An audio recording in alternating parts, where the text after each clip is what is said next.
Passons à une nouvelle forme de lettres. Donc maintenant, c'est tout pour les formes de lettres qui vont composer 3 ou 2 lettres. Mais maintenant, on n'aura que des formes qui vont concerner une seule lettre. On va commencer par la lettre F. La lettre F, c'est comme le F en français. Lorsqu'on va avoir une fatha, on dira F. Lorsqu'on aura une damma, on dira Fou. Et lorsqu'on aura une kasra, on dira Fi.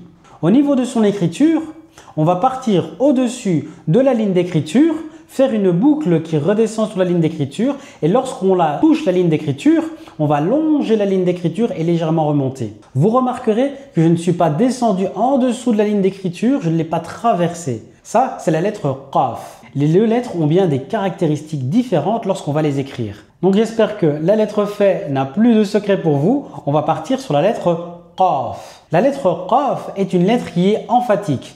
Elle est tout le temps emphatique. Pour la prononcer, on va poser l'arrière de la langue, vraiment l'endroit le plus loin dans la langue sur le palais et se désolidariser du palais en un mouvement brusque et sec. Qa. Elle est emphatique, donc on ne va pas dire Q, on va dire Qa. Lorsqu'elle va avoir une fatha. Lorsqu'elle va avoir une damma, on va dire Qu.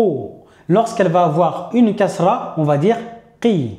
La lettre Qaf, c'est une lettre qu'on va d'ailleurs notamment retrouver au début de la sourate qui porte le même nom. Et notamment, à chaque fois que j'entends un imam prononcer cette lettre-là, ça me fait vibrer. Pour pouvoir écrire la lettre Qaf, comme je vous l'ai dit précédemment, on va avoir des points d'attention qui sont différents de la lettre F.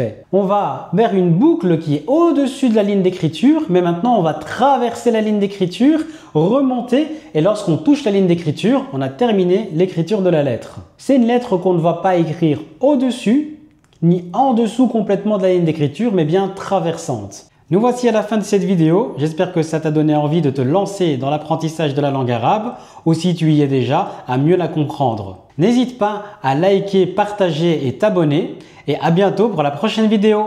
Ma'as salama.